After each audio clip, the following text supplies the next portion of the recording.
Alright guys, welcome to our first shiur of the year.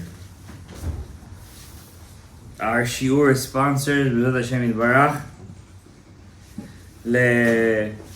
לרפואה שלמה ולהצלחת אליהו אוריאל נוח בן יהודית, השם ישלח לו רפואה שלמה במהרה. And also להצלחת משה חיים בן שמואל, השם ישלח לו ברכה והעזה בכל מקרה ונאמר אמן.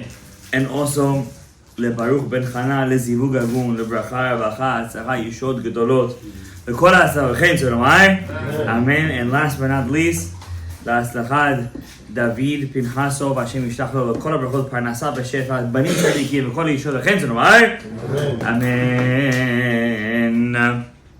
Today we want to discuss, how could you really discuss the book of Bereshit and Noach, the parasha of Bereshit and Noach. It's impossible to discuss these two parashiyot. If you have to be mamash, for lack of a better word, I'm going to try to use as the best words as possible because we were already canceled twice on YouTube. The Satan is on our heels. So it means we're doing something right. Right? So I'm going to try to use my words very, very well. Because you know, a person, what's our job in this world? The Zikuy Arabim, right? Not that we're doing it for our sake, we're doing it for the sake of HaKadosh Baruch Hu, the Shekhinah. I'm going to connect it to what we're going to learn today. But we have to choose our words wisely. Also a lesson for us. If the Satan wants us to speak nicely, how much more so we should speak nicely between us and our fellow, right? The Gemara says in Masechet Kiddushin, page 41a, Perek Sheni, a person can get married through himself or through an agent. The Gemara asks, obviously if you can get married through an agent, you could get married by yourself too. Why does the Mishnah have to tell me that you can also get married by yourself? It's obvious. So the Gemara says, mitzvah bo yoter bishlucho. It's a greater mitzvah to do something by yourself than to ask somebody to do it for you. The Gemara brings two examples. Rav Safra, back then it was not like today. You go to the bazaar, you buy a piece of meat, akol mukhan. Back then you had to buy the animal actually, do the shechita. Then you had to singe the hair off the head and of the body of the animal. Rav Safra was a very big Amorah. He would personally singe all the hair off the animal before his wife would prepare for the meal. Like, he had nothing better to do. He could have learned Torah. He could have done whatever he wanted to do. But yet the Gemara says, in Gemara Masechet Kiddushin, he would personally singe the hair off. Bitul Torah. It's not Bitul Torah. Why? The mitzvah is better with him. With the person going to be eating the meat. It's his mitzvah of Kibbutz Shabbat. Mitzvah is better with him than with his shaliach, his wife, his maid, whatever that person was who was going to do it. And the Gemara brings another case, Rava. You know what Rava is? The whole Gemara is called Havayot Abaye Rava. The speech, the words, the conversations of Abaye and Rava. He would salt the fish. He would salt the fish. It says he would salt it. He would salt. The other would smoke it. He would salt the fish for Shabbat. Back then it wasn't like today. You go to the store, you buy some mackerel, scumbria, salmon already. You have hot smoked, you have cold smoked, you have two different kinds of cold smoked. Back then it was not like that. Back then you had to buy the fish from the, you ever smell fish when it went bad? You ever smell it? Honestly.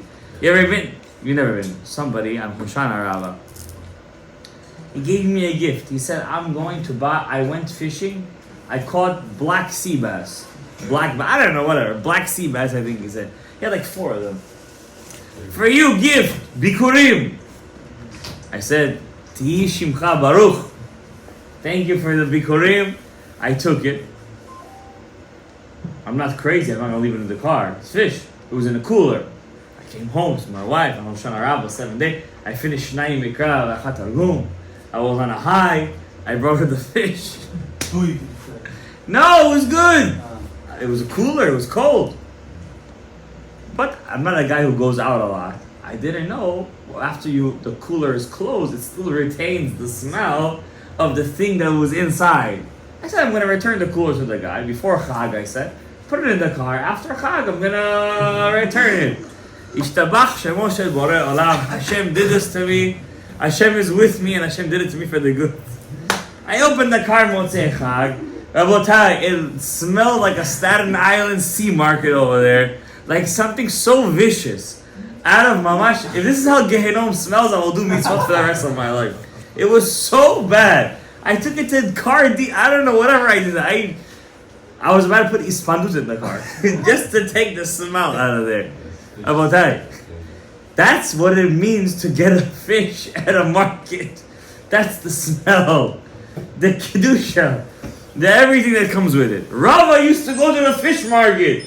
Take the fish from the fish market with his jomeh, with his bekecha and his everything and his shtreimel. He would go in there and he would smoke. No, when you smoke the fish, all the zohama, all the klipa of the fish comes out. Imagine he was there.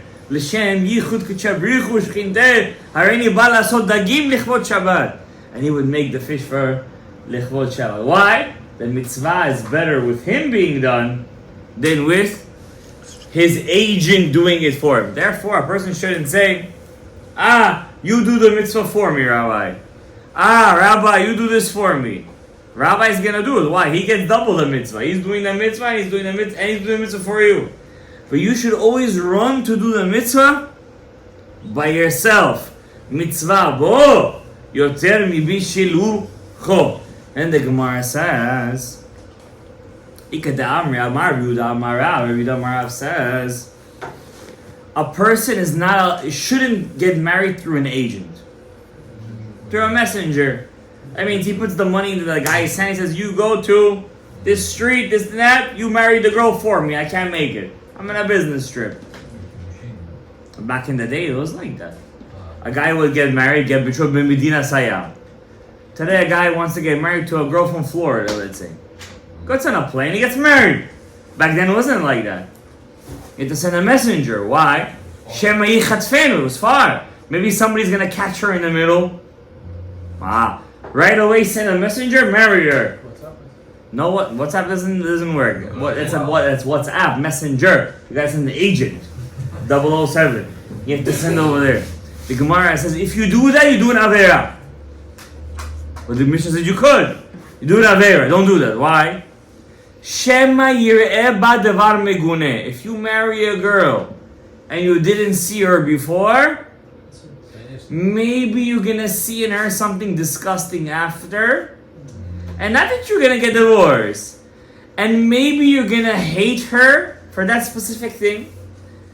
And you're always gonna go over the Isser of Ahavta lere'echa kamocha. You hear what I'm telling you guys over here? The Gemara says, you must see the girl before you marry her. Today you don't see the girl. Today it's a chiyuv. First you have to go through a shatchan for a couple of days. They don't give the number out first. That's how it's in the religious world today.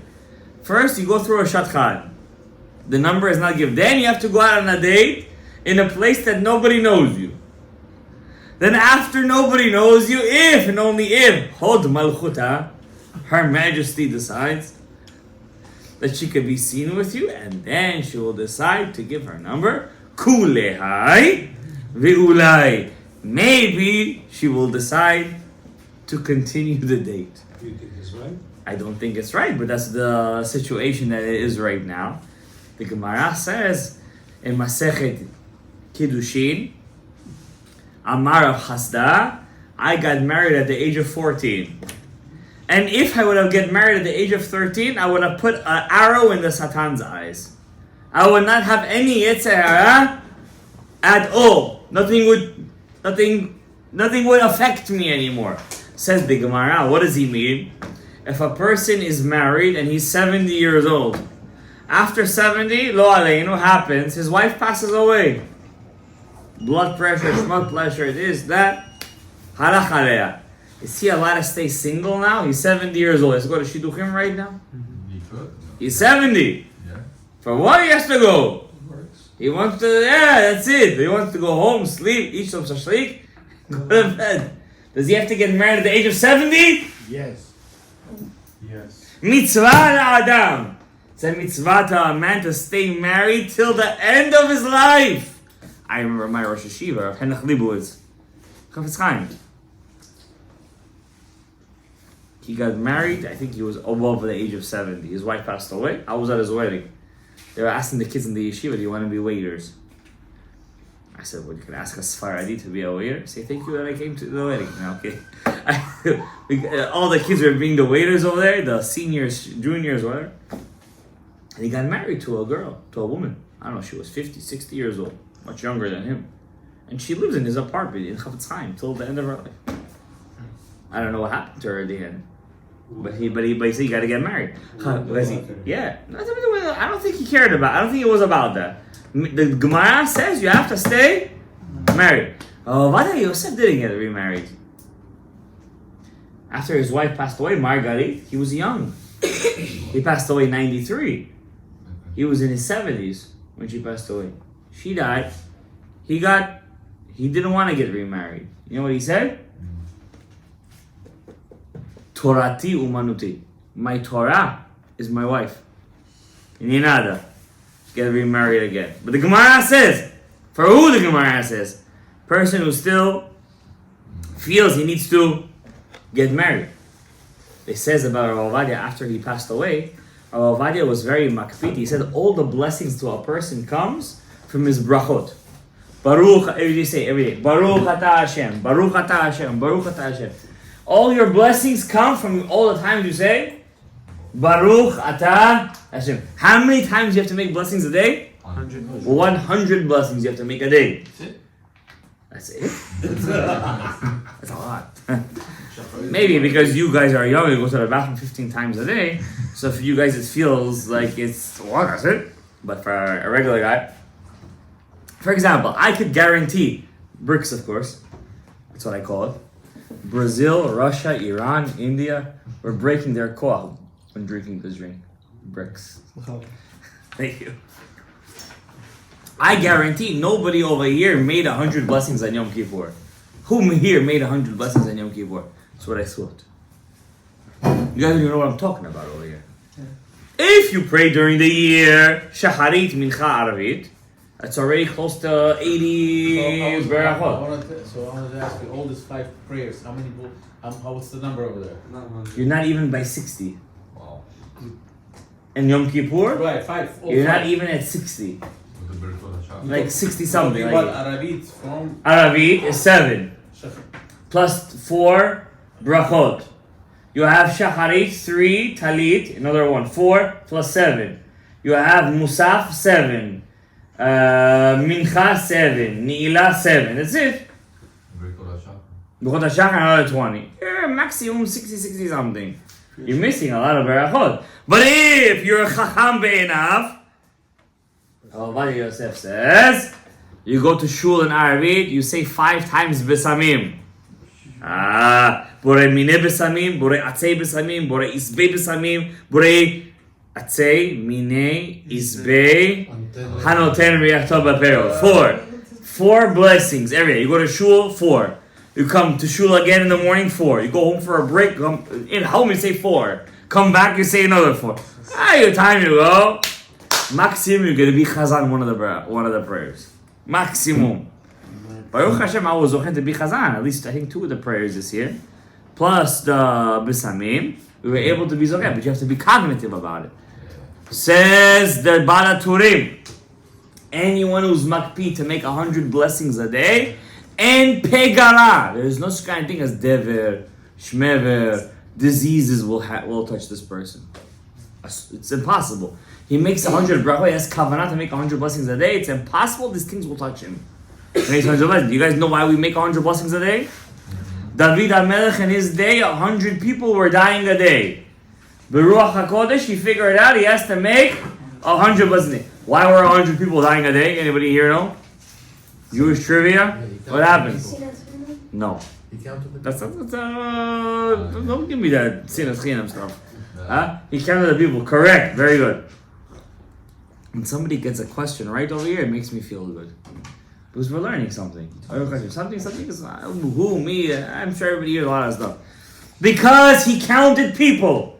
When you count, don't ever count your money. Don't ever count your children. Don't ever count how many people there are. Why not count your money? Don't count your money. How you gonna?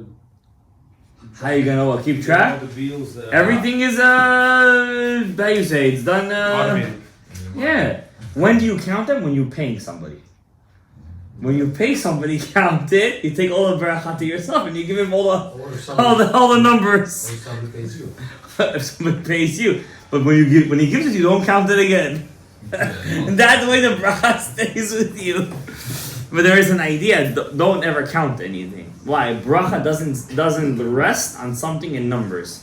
Why? When you put a number in something, you're putting a minyan. You're putting a boundary on it. When something doesn't have a number, it could expand. Except on Motzei Shabbat. What about Maser? Zechut Eliyahu. Maser you're giving to somebody else. Yeah, but you before. Zechut Eliyahu Hanavi Zachur Latov. It gives the power for something to expand. Givurot. Everything should expand. Should be, yeah. Motzei Shabbat count money but you're gonna right now count all your money on Motzei Shabbat? Ni nada.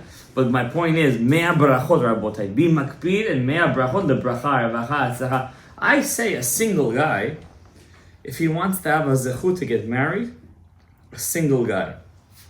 I said this to one guy, he did it and it worked for him. I don't think it was because of that. I'm not trying to be humble over here. Maybe, I don't know, he did some kind of tikkunim. If you want to have a beracha, be makpid every day, which includes also Shabbat, Yom Tov, and any ta'anit, to always make mea barachot. 100 blessings a day. Not 101, 100. If a person is going to see in his life, it's not a little, John, it's a lot. You think it's a little bit. But no, it's not a lot. 19, 19, and 19. It's not even 60 blessings, 57 blessings. And before Shema. Okay, before Shema what? 20. Before Shema. Another 3. Another 3. That's during the week. How about Yom Tov? You only have 7, 7, and 7. How about Shabbat? You only have 7, 7, and 7. You're fasting. You don't eat anything. To be makpid and mea brachot is not something simple, Rabbi.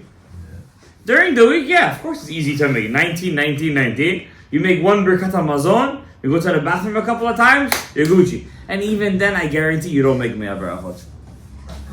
Guarantee. You're not gonna make mea brachot. And if you're not cognitive in your mea brachot, that's why always be makpid. The pasuk in this week's parasha, v'yivarech otam Elohim, v'yivarech otam Elokim, v'yivarech otam Elohim. God bless them, bless them, bless them, bless them. Guys, what does it mean that God blessed them? When you make berachot, what does it mean that God blessed them?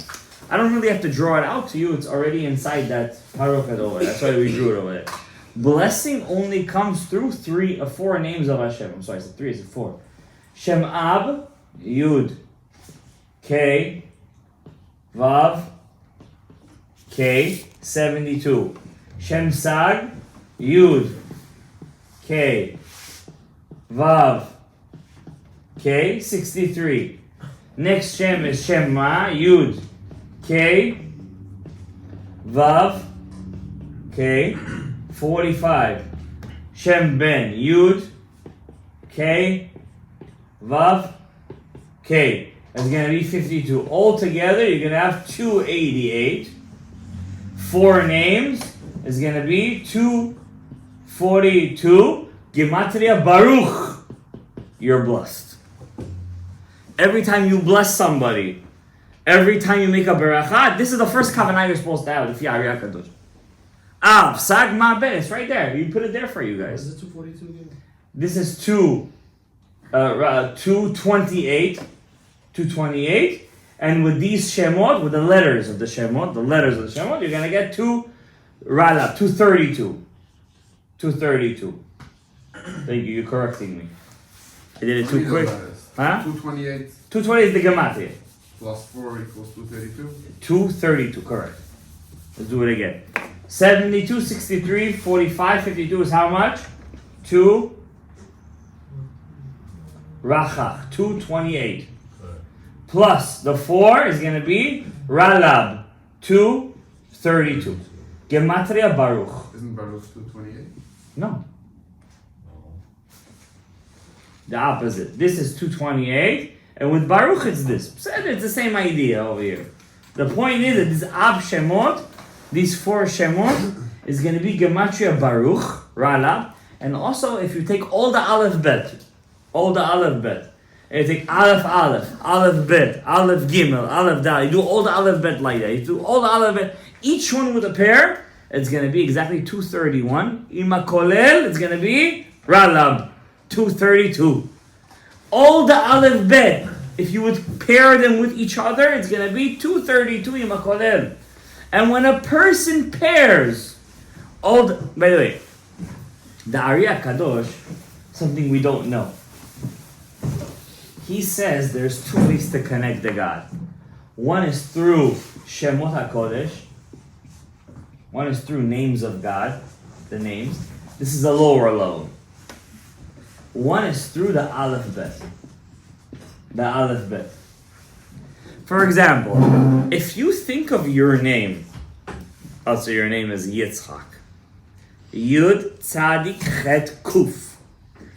And you think of in your name, in every name of yours, in every letter, Yud, there's all the Aleph Bet. And every letter, Yud Tzadik Chet Kuf, there's all the Aleph Bet.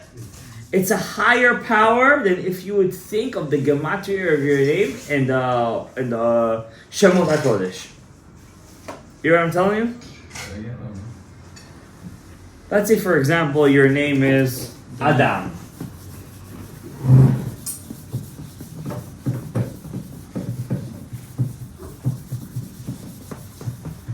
Your name is Adam, right? Aleph Daled Mem. If you see the numerical value, that's 45. 45 is simple.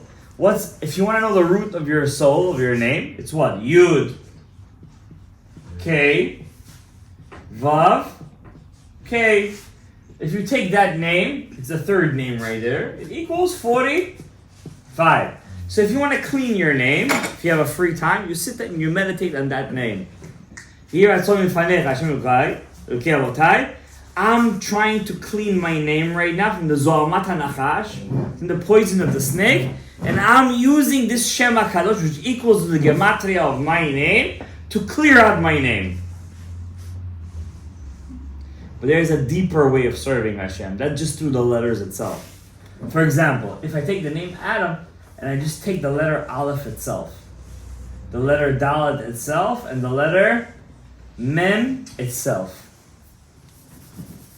without the numerical value, because the numerical value is a very low level. If you use the numerical value in what you do, it's a very low level. Because the numerical value is the Malchut, it's the lowest level of God's revelation. But the letters themselves, the image of the letter, is a very high level. I want to ask you guys a question. Where do these letters come from? This Aleph, Bet, Gimel, where do these letters come from? Anybody here know? What are they called? First of all, anybody here knows what these letters are called? We're talking about before the creation of the world, Rabbi say. Parshat Bereshit, Noach, everything, before the creation of the world. Where do these letters come from? Your name, Lashon HaKodesh. I have a book that says the Nevuot, not Nevuot, but more of the Ruach HaKodesh of Ridaf Tayyib. And once they told him, stop teaching Torah in Arabic. You're making a pagam in your Torah. To that extent. Don't teach Torah in Arabic, they told him. Because he was writing his prayers in Arabic so people could read it. Because back then, you think in Iraq they knew how to read Hebrew? They didn't know. Also like today. They didn't know how to read Hebrew. They read Russian, English, Hebrew, whatever. Back then also they didn't know how to read. So he wrote his prayers in Arabic. They told him, stop writing your prayers in Arabic. Read it in Hebrew. I had a friend. Read Haftarah. I have a book of visions that he had. Him and Shimon Agassi. He told him, stop doing that. You're making a pagam in your Torah. He told him, but they're not going to read. It's not for you to decide who's going to read and who's not going to read. You do what you got to do. They're going to finish the rest. Even when you pray personally, whatever you know how to say in Hebrew, in Lashon HaKodesh, say in Lashon HaKodesh. Always. Lashon HaKodesh is like the code to the atomic bomb. Atomic bomb. Lahavdil. That's a destruction. To the atomic kiddush, the key, the safe. Where did these letters come from, Rabbi Yisrael? Anybody here know? What are they called? Okay, anybody knows all the saffers? What are they called? Ktav Ashurit. That's what it's called. Ktav Ashurit. No? That's what it's called. Ktav Ashurit. I'm asking you guys. Wait, what does that mean? Yeah, Ashurit. You never heard that before? No way. No way. Isn't that old Hebrew? Written law. No. Old Hebrew is Ktav Ivri. Not Ashuri? Guys, there's something called Ktav Ashuri and something called, give me that thing. Alcohol is for. Ay. Give me nothing, yeah. Nothing?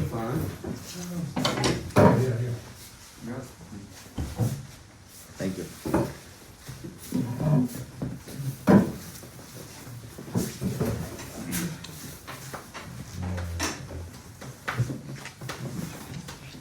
Back in the day, the Jewish letters didn't look like what the letters you look in your Sefer Torah right now. They had different Configuration. not configuration forms. Different forms. I don't know, I'm not gonna write it down right now. My son once, he memorized them. The old configurations. I bought him a book of Ezra and Nehemiah, a family midrash, and it was in there and he memorized that. I'm like, now you're gonna be my archaeologist. We're gonna go right now and we're gonna figure out all your old Hebrew sayings. But there was it was called Ktav Ivri. Hebrew writing. Let's see if you guys read Shnai and Mikra this week. This one lowercase. Where does Hebrew writing come from? And only anybody who learned this week's parasha already knows. Of course, you guys learned it years before. I shouldn't give you any Shalom, Kav Chova, Kav Zechut. I'm going to give you guys. Of course, you guys already learned this already. Who in this week's parashat Noach is called the first Hebrew? He became an angel? Not Shem. No, you're talking about Chanoch. That's in Bereshit, Habibi. Huh? Who said? Somebody said Shem. He was close. Not Shem, but Ever. You said that? His son, ever. His grandson. His grandson. Easy boy. His grandson was the first Hebrew. Shem ve'ever. Do you guys know? We know where their medrash was. They say they know where it is. Anybody here know where it is? Tell you could visit their cave where they learned Torah with Yaakov Avinu. Where is it? You know Yaakov Avinu learned Torah with them? Yeah. Where? Yeah. They Because Shem lived till 600. Ever lived also 400 something. Yaakov Avinu learned Torah with him together. Remember 14 years he was AWOL? Yeah. That's what he was learning Torah with. We know where it If is. you're going to learn Torah with Shem ever, obviously you're going to be AWOL. No, in Tzfat. In Tzfat. There's a place called Ma'arat Shem Va'ever. It's still there. Yes, the Arabs wouldn't let Jews pray there. Why? It's their holy place. You know, for the Arabs, they believe in the Yaqub, the Ibrahim. How do they say Isaac? Yitzchak. How do they say it? Yisroch? That's Bukhari. Huh? Yusuf is Yosef. Yeah. Huh? Isa? No, Isa is Otarish. No, they don't say that. No! But Ma'arat Shem Va'ever still exists till today. Why is it an Arab neighborhood? No, actually it's the middle of Tzfat. Why not they not? Back then, Oh. if Jews, and before the liberation of Tzfat, Jews were not allowed to go into Ma'arat Shem Va'ever. They say Rabbi Dosa ben Harkinas, one of the biggest Tanaim, is buried over there. They say Yaakov Avinu learned Torah in Tzfat, and he made Tzfat so holy, so every time a person goes to Tzfat, he feels a Kabbalistic feeling to it. Who started? Not the Arya. before the Ariya Kadosh. You know, anybody, we used to have a pamphlet over here, but unfortunately I couldn't continue because I really had no time. I really wanted to do a taste of Tzfat. You're laughing, but that was I really regretted not continuing that. I really wanted to. It really gave me sipuk. I just really had no time. I couldn't do it. Really couldn't. Even now it's worse. Because when it was summer, I may have had some time, but that's why I was doing during the school time, homework, this, that, boom, bam, bim, Baruch Hashem. But it's mamash, like, sometimes I come home after a shiur, like at 10:30, 11, I'm like, I want to sit down, I want to write something, I black out. Prepare for shiur tomorrow. Because I teach Gemara. When I teach Gemara, you have to be totally cognitive. I used to have a friend, he used to say, when I smoke, you know how much I learn? I'm flying. Like, I'm all over the place. I'm like, because you didn't learn Gemara. You thought you were learning some Midrashim, you were flying in the air over there. But if you learn Gemara and you're not cognitively there's no way in heck you're going to pass one line over there. You need to be cognitively there. No straight going to yeshiva teaching Gemara when you're, after a bris milah, you had a shot to drink. There's no kind of thing. I tried it. You're not going to be successful. You need to be cognitively there and strong and in charge. You need to be strong. When you teach Gemara, you got to be strong. Gemara is tough. And when you're writing something and you're trying to put something in thought, you have to be cognitively there all the way. 110% you have to be over there. So I really can't find that cognitive ability to be there. I really want to, because I really want to share Torah Ta'ari, the Maram Asher. I felt like it was going somewhere good. But unfortunately, I really don't have the capability right now. But B'ezrat Hashem Yitbarach, it's still always on my mind, and I will continue it one day, B'ezrat Hashem Yitbarach, and hopefully in a more, better way, and we're gonna spread the light of the Ariya Kadosh, the Torah Hasod, not just the Ariya Kadosh, the Torah Hasod, more and more. Where we are right now, the Ktav HaIvri, that's from Ever. Ever is the grandson of Shem. The grandson of Shem had the first Hebrew writing. Why is he called Ever? Because he was past the rivers of Mesopotamia. The Tigris and the Euphrates, Gihon and Chidekel. We have 4 rivers that come out of Gan Eden. Pishon, the Nile. Gihon, Chidekel, Tigris and Euphrates, and Perak. We don't know what river is Perak. Some say it's this, some say it's that. There is a river that's directly connected to Gan Eden. It's called Perak. We don't know what that river is. Some people have Hash'arot. They think they know what it is. But beyond this, the rivers of the Tigris and the Euphrates is called a Fertile Crescent. I used to teach this to you guys once upon a time, remember? No. The Tigris and the Euphrates is called the cradle of life. That's where life was made. Archaeologists used to think, you know where the cradle of life was? In the Nile. Until recently, maybe 70, 80 years, they figured out that it was like the Torah said, in the Fertile Crescent in Mesopotamia, as the Torah says.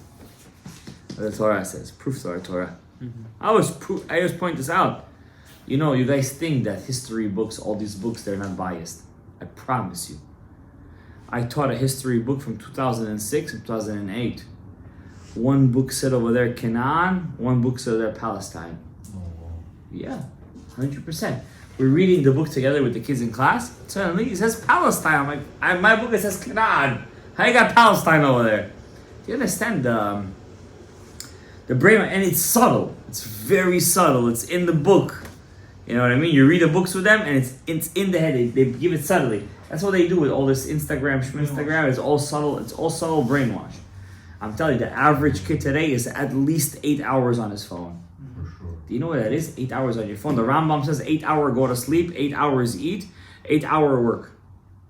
The average kid is 8 hours on his phone. I know kids that are 12 hours on their phone. Easy. What do? They come to Gemara class. They have a small nap over there. I call it a power Gemara nap. And then in English class, they're over there partying. And then they black out in the first half of the night. And the second half of the night, and then again in the morning during Gemara class they're out. Listen, I could write a book. I'm not lying. I'm telling you, I know the pattern. I would tell the parents, but I know it wouldn't work. I know it wouldn't make a difference. The only thing that will awaken them is Siyata Deshmaya. And that you cannot decide what Siyata Deshmaya is. Back to Ktav HaIvri. Who okay? Ever. Ever is the grandson of Shem. Where does our Ktav come from? We don't use the Ktav of Ever anymore. We're called Hebrews, Ever, after Ever.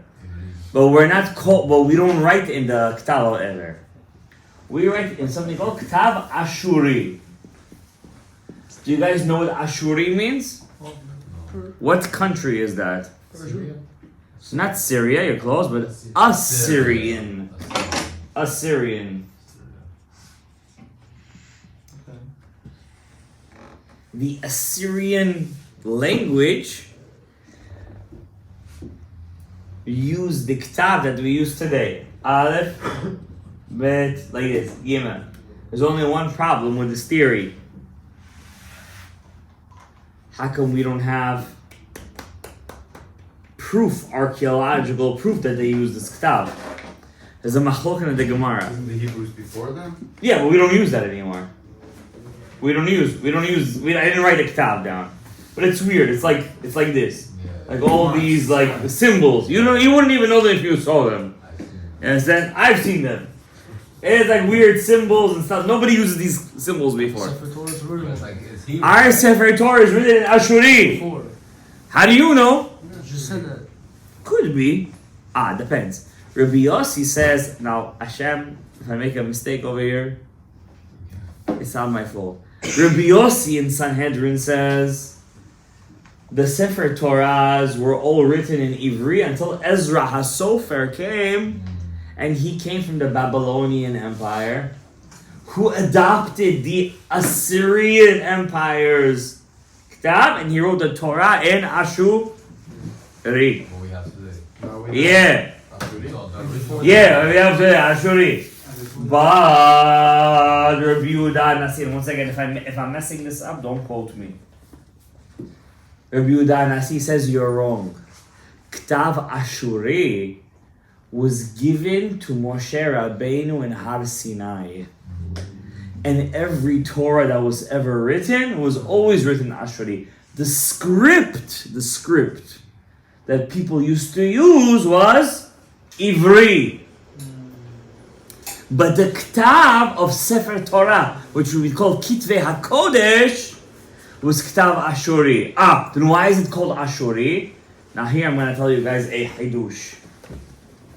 And if you don't do Shnayim Mikra V'Achat Targum, first of all, if you don't do Shnayim Mikra V'Achat Targum, you don't change your destiny. Any Jew who does Shnayim Mikra V'Achat Targum changes his destiny. Now you're sitting over here and thinking, I want Hashem to do this in me. Where's my destiny? Shnayim Mikra Targum. First of all, shut your mouth. You're not Hashem. Second of all, you don't see Mira. You don't see from the beginning of the world till the end.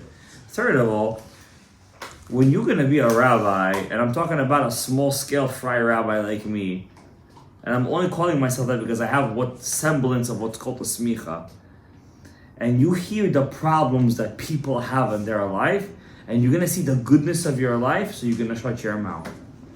Okay? Just this week I heard of a person, when she was 15, 16 years old, she lived in Israel. Her brother went out to daycare and was kidnapped. 40 years, she doesn't know where that brother is. They've never said Shiva. In class today, I was sitting today, we were talking with the kids, history. And the kids said, my mother, when she was living in Israel, when she was 15 years old, her brother went out to daycare in the morning and never came back ever again. And she's 55, 40 years later. Different families, they still keep. What's the difference? Whose kids? Who went? Who had? Who did? I'm talking about the family. That's not a thing. And what about all the? My wife works in MSK, Memorial Sloan Kettering. You guys know what that hospital is known for. There is this woman over there. She's called Devora. She works for Chai Lifeline. Since my wife went on maternity leave, this woman has been calling my wife every couple of weeks. When you coming back? When you coming back? When you coming back? Because she helps her to visit all the Jewish patients over there. to help them to find what they have to help or whatever they for the Jewish stuff and everything. So, okay, you have issues in your life, I understand. Everybody has issues. Behind every adult, there's a child who wants love, who wants to be accepted, who wants to have affection. Everybody, I understand that. I just want to let you know, Baruch Hashem, you're sitting here alive and healthy. Your heart is ticking. Everything is okay. You already have better than 99% of the world. That's first of all.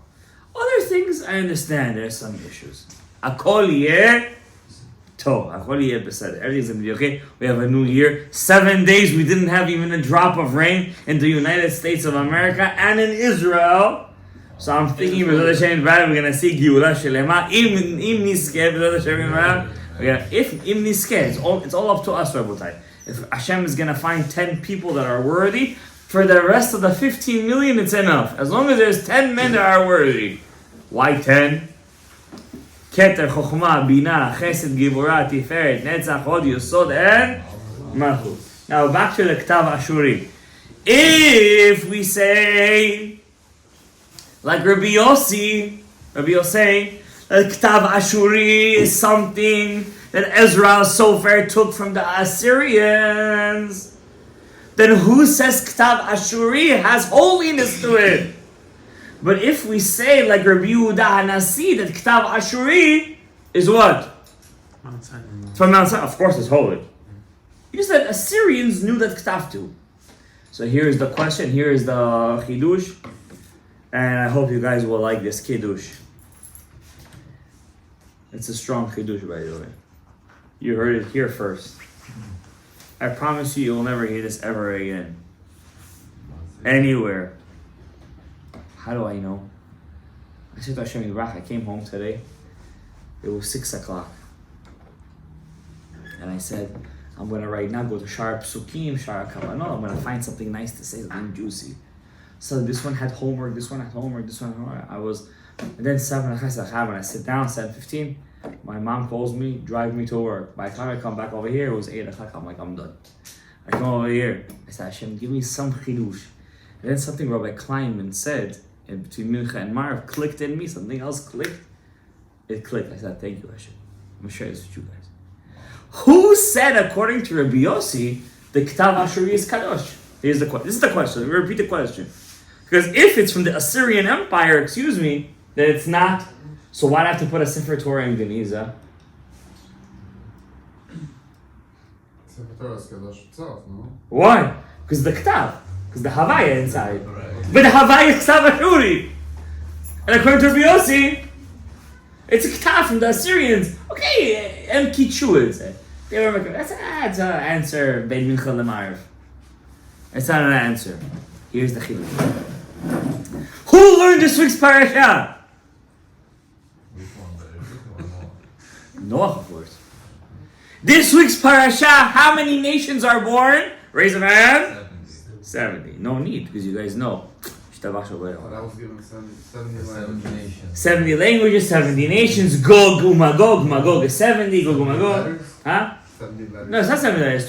20. It's 22 letters. 22 letters. Different. No. Nothing to do with that. What's the one? Who's the first guy who connected all the nations? In Babel, in Shinar. I mentioned to you guys before this year. What was his name? The bad guy. Nimrod. Who was the one man who left Nimrod? This week's parasha. I mean, no midrash. No this. In this week's parasha, he left Nimrod and opened up a new country called Nineveh. What was his name?